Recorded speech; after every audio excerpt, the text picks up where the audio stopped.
السلام علیکم ورحمۃ اللہ وبرکاتہ۔ امید ہے کہ آپ لوگ خیریت سے ہوں گے۔ آج میں بات کرنے والا ہوں مفتی امتیاز پلاموی کے بارے میں۔ ایک دیوبندی مفتی ہے اور اس کا ویڈیو ہمیشہ سے سنیوں کے اوپر رہتا ہے، کب سنیوں کو گالی دینا ہے، کب کیا کرنا ہے۔ ہمیشہ سے اس کا ویڈیو بس سنیوں کے اوپر فٹ کیا ہوا رہتا ہے۔ جیسا کہ آپ سبھی کو معلوم ہوگا، اگر کسی بھی کافر کو فیمس ہونے کی ضرورت پڑتی ہے تو وہ اسلام کو ٹارگٹ کرتا ہے تاکہ وہ فیمس ہو جائے، اسلام کے بارے میں اور مسلمان کے بارے میں الٹا سیدھا بولنے لگتا ہے۔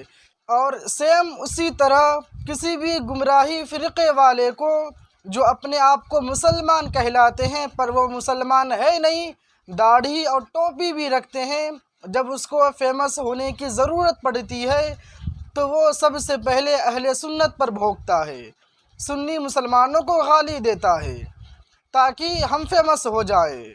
جو کہ ایک دیوبندی مفتی ہے، ہمیشہ سے وہ سنیوں کو گالی دیتا ہے۔ ایک سنی عالم دین نے یہ کہا ہے دیوبندیوں کو چیلنج دے کے کہ رسول پاک صلی اللہ تعالیٰ علیہ وسلم سے زیادہ دیوبندی تھانوی کو مانتا ہے، معاذ اللہ رب العالمین، جو کہ یہ سچ بات ہے۔ دیوبندی لوگ حضور پاک صلی اللہ تعالیٰ علیہ وسلم سے زیادہ تھانوی کو مانتا ہے۔ اگر اس کو اتنا نہیں مانتا، جو ان لوگوں نے کتاب میں گستاخی کی ہے تو دیوبندی لوگ اس کو جھٹلاتا، اپنا امام کبھی نہیں مانتا اس کو۔ اور ان لوگ کیا کہتا ہے، حکیم الامت، حکیم الامت تو نہیں ہے، اور جو حکیم الامت ہے اس کا ضرور ٹوائلٹ صاف کرنے والا بنا ہوگا۔ قرآن صاف صاف کہہ رہا ہے عتل بعد ذلک زنیم، جو رسول کی گستاخی کرتا ہے وہ زنا سے پیدا ہوا ہوتا ہے، جبکہ ان لوگوں نے صاف صاف اپنی کتاب میں بتا دیا کہ ہم لوگ کیا ہیں۔ اور یہ مفتی نے سنیوں کو چیلنج دے کے کہا ہے کہ سنیوں کو چیلنج دے کے کہتا ہوں کہ ان لوگ پروف کر کے دکھائے۔ آج میں انہی کے سوالوں کے جواب دینے والا ہوں، چاہے وہ سامنے آ کے مناظرہ کر لے یا ویڈیو میں وہ لائیو آئے، میں آنے کو تیار ہوں اور وہ مناظرہ کر لے۔ میں بھی دیکھ لیتا ہوں کون حق پر ہے اور کون نہیں حق پر ہے، کیونکہ ان لوگوں کی اتنی اوقات تو ہے نہیں سامنے آ کے مقابلہ کر لے۔ بس ان لوگ چوہے کے بل میں چھپ جاتا ہے، چھپنے کے بعد اسی سے ویڈیو بنانے کے بعد یوٹیوب میں دھکیل دیتا ہے ویڈیو کو۔ پہلے آپ یہ ویڈیو دیکھ لیں، اس کے بعد پھر بات کرتے ہیں کیا صحیح ہے اور کیا غلط ہے۔ مذہب کی بنیاد جھوٹ اور دھوکے پر رکھی گئی ہے۔ اشفاق رضا بریلوی نے ایک ویڈیو اپلوڈ کیا ہے، تو سنیوں کے لیے تو یہ دعا ہے جو رسول اللہ صلی اللہ علیہ وسلم نے بتائی، اور تھانوی چونکہ دیوبندیوں کا رسول ہے معاذ اللہ، اس سراسر الزام ہے، جھوٹ ہے، اس کا حقیقت سے کوئی تعلق نہیں ہے۔ میں اشفاق رضا سمیت تمام دنیا بریلویت کو یہ جنکے کی چوٹ پر اعلان کرتے ہوئے یہ کہہ رہا ہوں کہ اگر تمہارے اندر دم ہے، ہمت ہے، تم اصلی ماں کی اولاد ہو، تم یہ ثابت کر کے دکھاؤ کہ علماء حق، علماء دیوبند، حکیم الامت حضرت مولانا اشرف علی تھانوی رحمہ اللہ کو رسول مانتے ہیں۔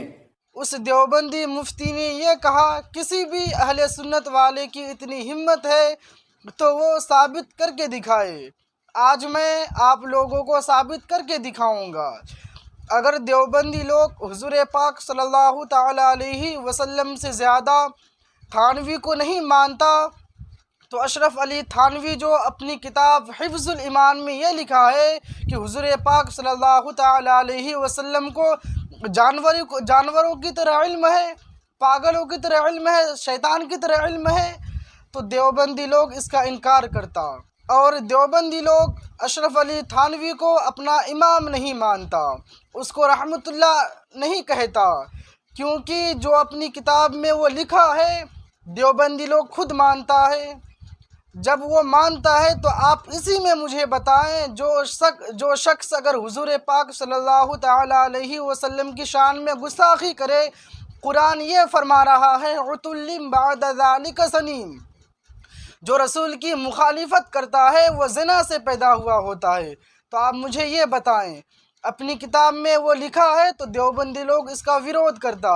اور اسماعیل دہلوی نے اپنی کتاب تقویۃ الایمان میں کیا لکھا ہے کہ حضور پاک صلی اللہ تعالی علیہ وسلم کا خیال اگر نماز میں آ جائے تو نماز ٹوٹ جائے گی، اور گدھے اور گھوڑے کا خیال آ جائے تو نماز ہو جائے گی، نماز نہیں ٹوٹے گی۔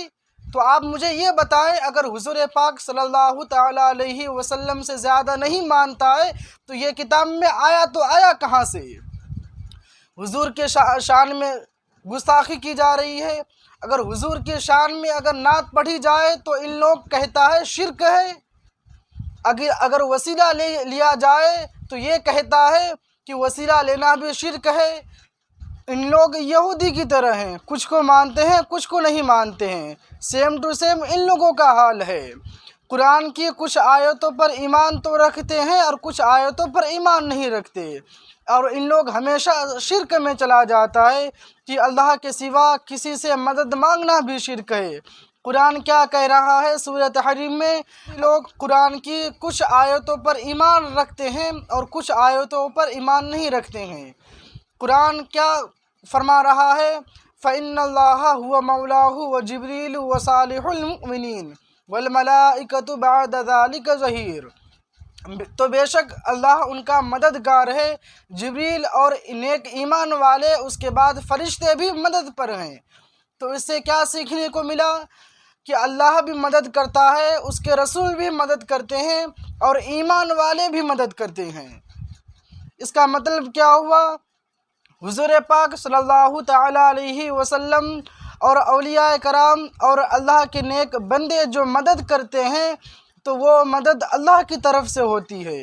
جب اللہ تبارک و تعالی مدد فرماتا ہے تو اس کی خود کی ذاتی مدد ہوتی ہے۔ ان لوگوں کو یہ پتہ نہیں مکمل ایمان کس کو کہا جاتا ہے۔ جب حضرت عمر فاروق آئے تو ان سے رسول پاک صلی اللہ تعالی علیہ وسلم نے پوچھا، اے عمر تم مجھ سے کتنی محبت کرتے ہو؟ تو حضرت عمر فاروق نے کہا، یا رسول اللہ میں اپنے ماں باپ رشتہ دار اپنے مال سے زیادہ آپ سے محبت کرتا ہوں لیکن اپنی جان سے زیادہ نہیں۔ تو رسول پاک صلی اللہ تعالی علیہ وسلم نے فرمایا، اے عمر ابھی تمہارا مکمل ایمان نہیں ہوا ہے۔ پھر حضرت عمر فاروق رضی اللہ تعالی عنہ نے کہا، یا رسول اللہ اب میں گواہی دیتا ہوں کہ میں اپنی جان سے بھی زیادہ میں آپ سے محبت کرتا ہوں۔ پھر حضور پاک صلی اللہ تعالی علیہ وسلم نے فرمایا، اے عمر ابھی تمہارا مکمل ایمان ہوا ہے۔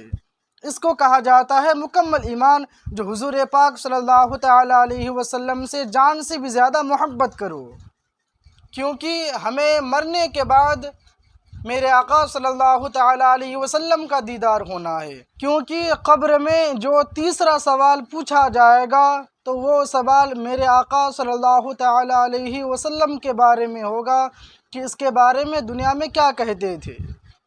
السلام علیکم ورحمۃ اللہ وبرکاتہ۔